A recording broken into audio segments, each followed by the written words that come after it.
Bismillahirrahmanirrahim. Assalamualaikum warahmatullahi wabarakatuh. Masih bersama admin RTS di RTS Video. Kali ini kita akan membahas mengenai cara membagi waktu antara organisasi dan kuliah teknik sipil supaya lulus tepat waktu. Ya, ini sangat menarik rekan-rekan. Jadi kalau kita biasanya membahas mengenai materi-materi teknik sipil di lapangan dan lain sebagainya, kali ini kita lebih membahas ke manajemen waktu dan ya berkaitan tentang soft skill juga.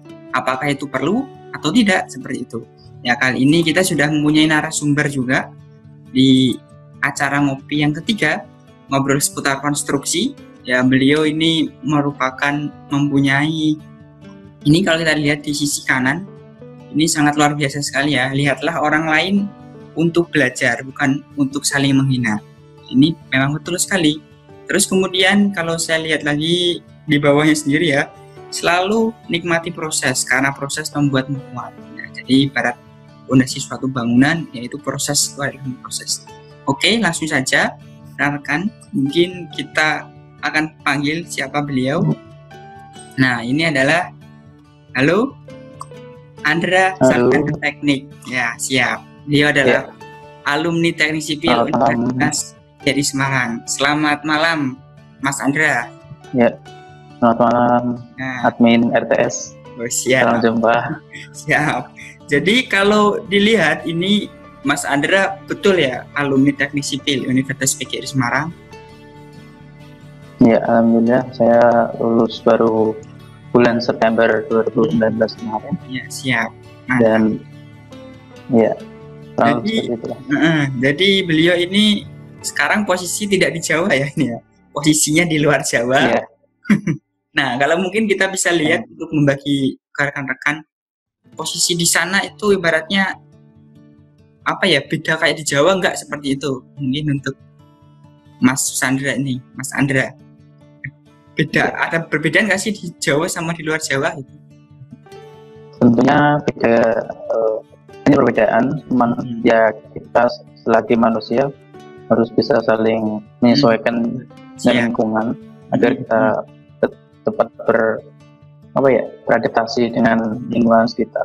Ya. Oke, kalau saya lihat ini kita kembali ke slide yang sebelumnya nih Mas Andra.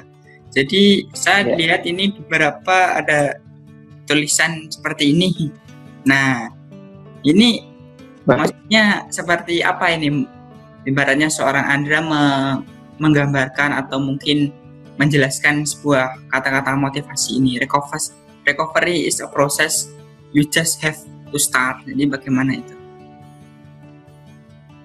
Intinya dalam setiap proses, dalam setiap cobaan yang kita lakukan atau yang kita lalui, setiap mencapai suatu tujuan, kita harus selalu mengintrospeksi diri. Jadi kita belajar untuk adanya suatu musibah, adanya suatu rintangan itu karena apa.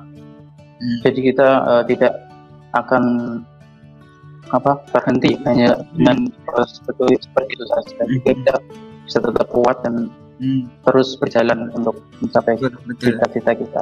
Nah, jadi memang sebuah masalah, sebuah ibaratnya cobaan dan sebagainya itu merupakan bagian dari proses seperti itu Mas Andra ya. Jadi itu mungkin merupakan untuk melatih kita untuk menjadi benar-benar orang yang memang bisa ibaratnya melewati segala masalah, percobaan dan lain sebagainya seperti itu. Oke, mungkin saya langsung next saja di pertanyaan. Kali ini kita akan membahas banyak juga. Ya, beliau saya sampaikan lagi ya, beliau adalah alumni Universitas PGRI Semarang Teknik Sipil. Dia sudah mendapat gelar sarjana teknik, sangat luar biasa. Ini yang pertanyaan pertama ini. Ya, ini menurut Mas Andra juga ini. Satu, penting nggak sih sebenarnya organisasi itu untuk ibaratnya orang yang bidang di teknik sipil seperti itu?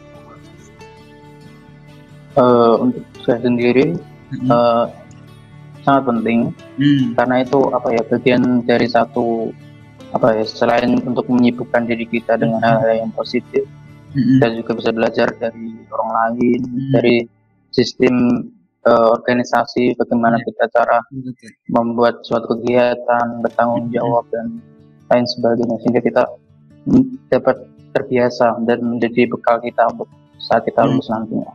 Ya, jadi memang organisasi itu merupakan sebuah kayak soft skill yang memang penting sekali. Mungkin tidak hanya di teknik sipil, mungkin di jurusan lain juga, begitu ya Mas Andre? Ya, kurang lebih seperti itu, karena banyak sekali jurusan selain di teknik sipil. Di Universitas Negeri Semarang juga banyak sekali jurusan pendidikan dan lain sebagainya, dan adanya soft skill itu juga dijadikan suatu pacuan untuk setiap mahasiswa harus melampaui satu poin untuk menyelesaikan suatu selain perkuliahan lah intinya. Jadi ada surat pendamping kelulusan yang bisa kita menjadi pegangan kita saat lulus. Betul. Ya, jadi mungkin bisa dijelaskan nih Mas Andra. Jadi ibaratnya saya memang benar-benar berbicara dengan orang yang memang pernah organisasi seperti itu. Jadi dulu Mas Andra selama perkuliahan itu ikut organisasi apa aja sih sebenarnya? Pada semester terawal saya ikut organisasi Hima Teknik, terus ada Menwa juga. Untuk yang lain mungkin saya cuma 2 itu, cuman mungkin kita bisa mengikuti satu pelatihan yang lain, mungkin LKM atau pelatihan kepemimpinan yang lain, jadi kita bisa mengikuti seminar juga, itu penting untuk menambah wawasan kita, sehingga kita selain beberapa UKM itu bisa kita ambil dari yang luar, mungkin kita olahraga juga, pencak silat dan sebagainya. Betul. Ya, jadi memang ibaratnya, jadi saya kasih tahu juga rekan-rekan ya, HIMA itu adalah himpunan mahasiswa gitu ya, himpunan mahasiswa teknik sipil gitu ya Mas Andra ya. Jadi betul sekali. Kalau dilihat memang Mas Andra menekuni 2 organisasi, himpunan mahasiswa sama Menwa atau resimen mahasiswa. Jadi ini sangat luar biasa sekali di sela-sela ibaratnya perkuliahan yang sangat padat, terus kemudian membagi waktunya juga dengan organisasi, terus kemudian pastinya kan juga Mas Andra posisi juga jauh dari orang tua, dan itu nanti kita akan bahas selanjutnya. Jadi memang benar ya, Mas Andra ini memang betul-betul mahasiswa teknik sipil dan memang beliau ikut organisasi, dan itu bisa sih seperti itu. Oke, saya kira saya lanjut lagi di pertanyaan berikutnya. Nah, pertanyaan kedua seperti ini. Bagaimana sih awalnya dulu kok ada inisiatif ikut organisasi? Padahal kuliah di teknik sipil tugas besar utamanya itu banyak sekali. Nah, dulu bagaimana sih kok ada inisiatif ikut organisasi seperti itu? Untuk inisiatif sebenarnya ada, mungkin kita melihat orang lain atau teman-teman kita, mungkin kita juga ingin memotivasi diri kita, terus mungkin awal-awalnya dari saya pun kurang yakin mungkin ya, karena mungkin pendirian saya kurang kuat ya, tapi lambat laun kita menguatkan diri sendiri, bagaimana konsep organisasi yang kita ambil ini sesuai dengan karakter kita, sesuai yang kita inginkan. Jadi kita harus memilih dan memilah organisasi yang tepat untuk bekal kita sendiri. Jadi jangan hanya ingin ikut organisasi apa, cuman tidak tahu apa itu tujuannya, manfaatnya bagi kita itu apa itu. Betul. Ya, jadi kalau saya sedikit bercerita ya, saya juga mendapat sedikit info. Jadi selain memang ikut organisasi, Mas Andra ini juga banyak sekali memang perlombaan dan mungkin pendidikan juga. Ya, mungkin saya sampaikan, beliau pun pernah ikut lomba lari yang mungkin sifatnya internasional mungkin ya Mas. Lari 11 km, luar biasa itu. 11 km rekan-rekan itu lari. Terus kemudian pernah pendidikan juga, di seorang mahasiswa telah menginjakkan kakinya di Denpom Batu Jajar. Seperti itu ya Mas Andra ya? Ya. Itu kurang lebih pengalaman saya yang sangat berarti dan luar biasa. Jadi pernah mengikuti, ibaratnya Denpom itu polisi militer. Jadi kurang lebih berapa hari itu Mas Andra itu? kurang lebih 2 minggu, cuman 4 minggu tambahnya itu mungkin untuk pulang perginya ya, untuk proses kesananya juga. Luar biasa sekali rekan-rekan. Jadi ternyata bisa kuliah di teknik sipil, ikut organisasi, dan memang semua balance itu ternyata bisa kan. Jadi mungkin yang adik-adik dan mungkin rekan mahasiswa yang mungkin masih bingung-bingung dan mungkin mana bisa sih, tugas saya banyak dan sebagainya. Ya ini buktinya Mas Andra bisa, kalau beliau bisa, kita pasti juga bisa. Seperti itu. Jadi kalau saya lihat tadi inisiatif awal Mas Andra organisasi itu mungkin dari lihat rekan-rekan, mungkin kakak-kakak senior yang sudah jadi mahasiswa kok bisa ikut kayak gini, seperti itu mungkin Mas Andra ya? Ya, kurang lebih seperti itu. Selain itu kita juga adanya timbul rasa penasaran, adanya timbul rasa ingin kita berintrospeksi diri, apakah yang kurang dari diri kita cari yang lain. Jadi kita tidak hanya stuck di itu saja. Betul, siap. Terus saya lanjut lagi untuk pertanyaan selanjutnya. Nah, ini yang ketiga. Dan ini bagaimana sih caranya membagi waktu antara teknik sipil dan organisasi? Ini sangat penting, mungkin yang ditunggu-tunggu rekan-rekan juga. Teknik sipil, organisasi bisa seimbang. Nah, itu cara membagi waktunya bagaimana, Mas? Ya, kita tahu sendiri dalam perkuliahan tentunya sifatnya tidak secara terus-menerus. Ada timing atau beberapa waktu jeda yang bisa kita manfaatkan saat perkuliahan, sehingga kita mungkin bisa ke organisasi ataupun untuk mempelajari kuliah kita. Jadi saat kita kuliah, ya kita harus tanggung jawab dengan kuliah kita. Dan bila itu ada kepentingan di organisasi yang kiranya penting dan lebih diutamakan, atau mungkin tingkatnya lebih kita harus mengutamakan itu, ya kita harus paling tidak izin dengan dosen, atau mungkin kita konfirmasi dengan baik, pasti dosen juga akan memberikan izin dengan baik. Ataupun sebaliknya itu, apabila kita memang di organisasi tidak begitu penting, kita bisa fokus dulu ke organisasi, sehingga kita nggak terpaku oleh hanya satu apa yang harus kita dahulukan, itu harus kita pilah gitu. Jadi kita tidak akan tertinggal satu di antara yang lain. Iya, betul. Jadi memang koordinasi antara memang dosen sama mungkin yang pimpinan organisasi itu memang sangat penting sekali ya, Mas Andra ya. Ya. Jadi mungkin penting itu.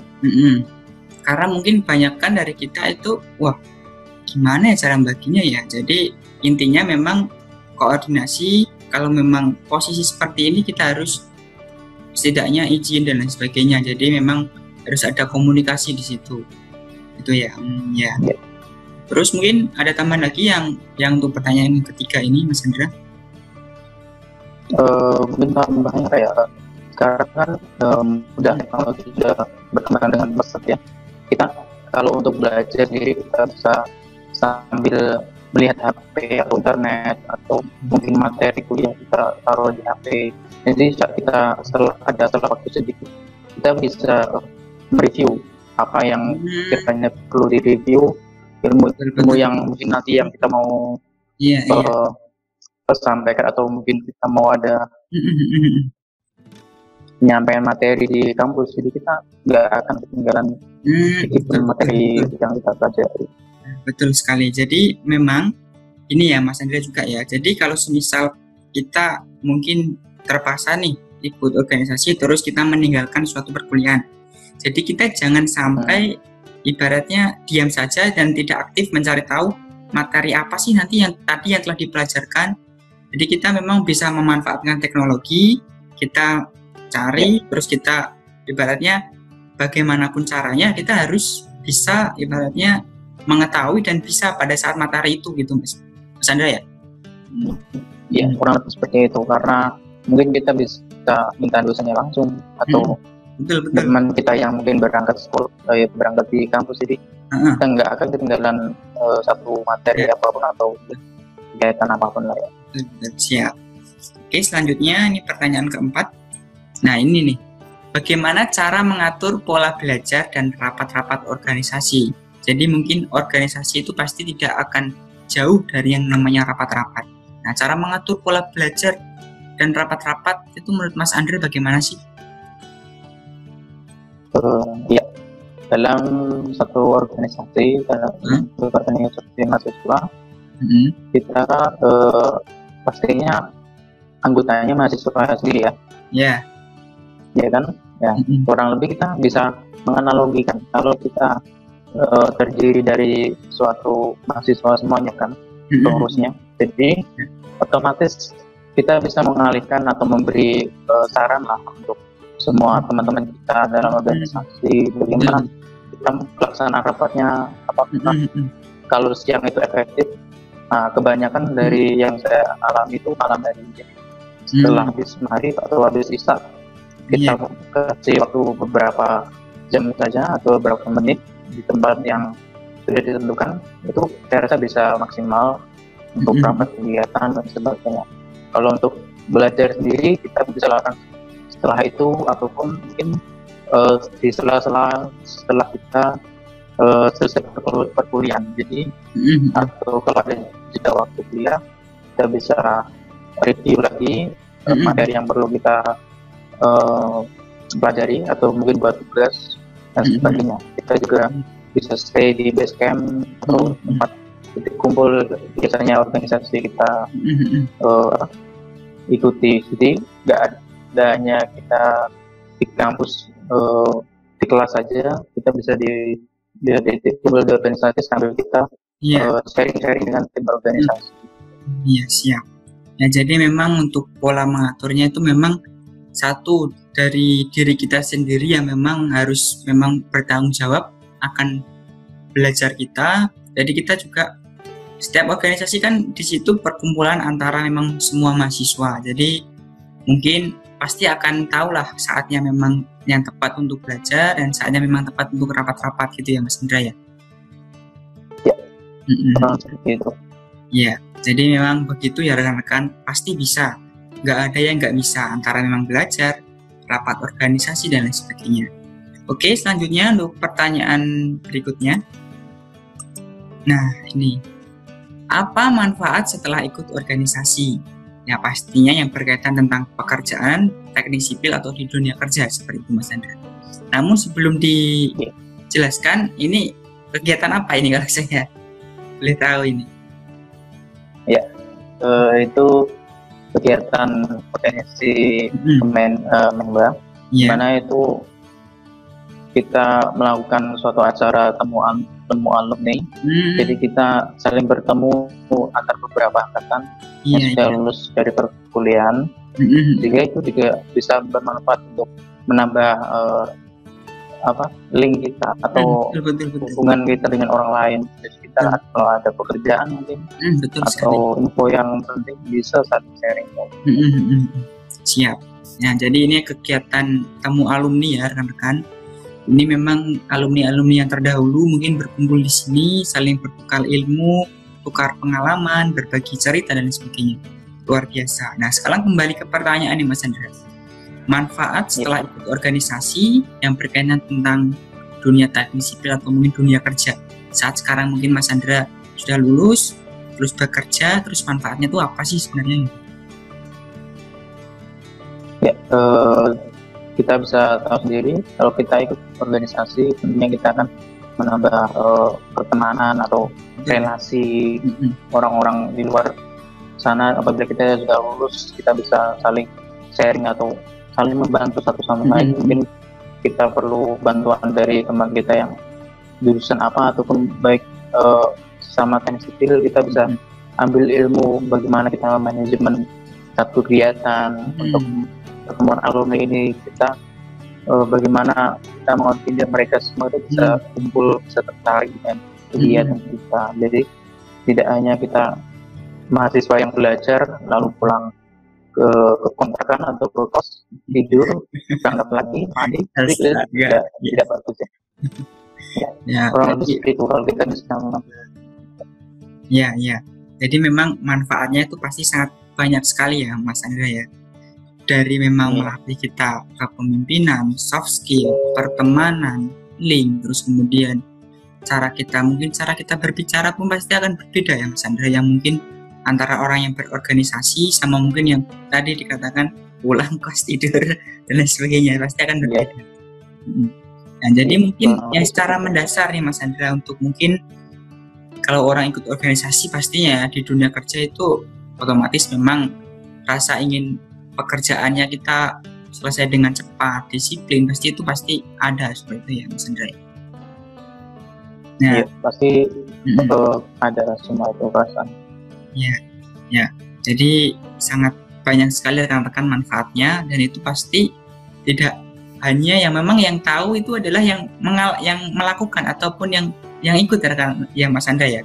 Jadi kalau mungkin secara manfaatnya kita sampaikan mungkin ya pastinya gitu doang, tapi kalau kita yang mengalami sendiri ternyata manfaatnya banyak sekali, dari mungkin pertemanan, kawan, link, pasti itu kan pasti ibaratnya sangat penting sekali untuk teknik sipil, karena teknik sipil ya rekan-rekan juga, teknik sipil tidak akan bisa bekerja sendiri. Jadi sehebat apapun orangnya itu pasti yang namanya kerjasamanya akan selalu ada. Karena teknik sipil sudah jelas dari beton itu kan kita membangun tidak hanya dari pasir saja, namun berkaitan dari filosofi itu sudah jelas ibaratnya dalam dunia teknik sipil, teamwork dan sebagainya. Nah itu didapat dari masa perkuliah, organisasi, soft skillnya gitu ya Mas Andra ya.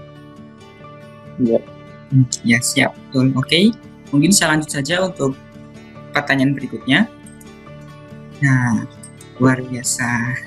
Ya ini beliau itu memang ikut organisasi teknik sipil, lulus tepat waktu. Nah ini yang luar biasa ini. Jadi mungkin yang bahkan yang ya kita tidak menjelekkan orang, tapi ada juga yang mungkin tidak ikut organisasi, hanya kuliah, terus lulusnya juga masih lama, tapi ya kita tidak tahu mungkin itu problem seseorang. Jadi memang sekali ini RTS Video ibaratnya memperlihatkan, mengundang narasumber yang memang bisa gitu loh, lulus tepat waktu, ikut organisasi jalan, kuliah juga oke. Dan mungkin implementasi di kerjaan juga oke. Nah ini ya Mas Andra, untuk pertanyaan ke-6. Saran untuk rekan-rekan mahasiswa teknik sipil, lebih baik ikut organisasi atau tidak? Jadi mungkin banyak juga yang bertanya kepada admin RTS bahwa, Min, kalau ikut organisasi apakah bisa sih? Tugas saja banyak, masa masih mikir organisasi? Nah ini mungkin Mas Andra bisa mengasih saran kepada rekan-rekan gitu. Ya. Untuk sarannya bagi teman-teman yang masih kuliah ya, dan sebetulnya intinya dalam penting atau tidaknya suatu organisasi yang kita ikuti itu tergantung diri kita. Kalau kita bisa belajar dari luar ataupun di luar organisasi atau di luar kampus itu, kita bisa menambah ilmu atau soft skill kita juga bisa. Tapi intinya dalam perkuliahan tanpa kita mengikuti suatu organisasi itu juga menurut saya kayak bosan kali gitu. Betul. Kalau kita hanya rutinitasnya ke kampus, ke kos, makan, pulang lagi, ada itu aja siklusnya Mas Andra ya, selama 4 tahun itu pasti membosankan. Betul. Iya, siklusnya jadi akan membosankan. Jadi kita bisa belajar mungkin dengan organisasi yang mungkin walaupun beberapa semester saja kita bisa belajar dari orang lain. Mungkin saja saya dengan orang lain pun sama-sama ikut organisasi, tapi kalau kita memaknai kegiatan atau setiap apa yang kita lakukan itu dengan baik, pasti ilmunya atau manfaatnya akan lebih terasa untuk diri kita. Jadi ibaratnya kita melangkah bersama, cuman orang itu mungkin beda-beda, orang mau mendapat maknanya ini seperti apa gitu. Jadi tergantung diri Anda, tapi saya sarankan lebih baik mengikuti, karena itu juga mungkin setiap kampus akan memajukan mahasiswa mengikuti organisasi sebagai salah satu syarat kelulusan itu sendiri. Betul. Ya, jadi mungkin sedikit info juga. Ini ya Mas Andra ya, kalau di Universitas PGI Semarang itu Jadi harus ada poin-poin gitu Mas Andra ya, dari setiap organisasi yang memang mewajibkan untuk aktif dan mungkin mengumpulkan poin untuk syarat kelulusan gitu Mas Andra ya. Iya, di universitas yang kebetulan saya saya belajar di sana, setiap mahasiswa diwajibkan melampaui poin yang sudah ditentukan. Jadi mahasiswa itu tidak hanya berkuliah saja, tapi dia ikut meramaikan atau belajar dari selain dari perkuliahan. Jadi mereka bisa membangun jati diri mereka sendiri, membuat dirinya berkembang selain dari ilmu perkuliahan. Jadi teknik sipil itu tidak hanya mengenai mungkin materi, struktur, terus perhitungan, RAP, gambar dan lain-lainnya. Jadi kita juga membangun attitude, membangun semua yang baik untuk diri kita sendiri. Iya, betul. Jadi ya ini rekan-rekan juga sudah tahu bahwa memang Mas Andra pun juga menyarankan lebih baik ikut organisasi. Jadi memang beliau yang memang sudah menjalankan, jadi tidak ada alasan lagi ya saya kira Mas Andra ya untuk wah saya nanti ikut organisasi jadi lulusnya lama nih, saya ikut organisasi kuliah saya kacau nih. Nah jadi nggak ada alasan untuk itu seperti itu Mas Andra ya.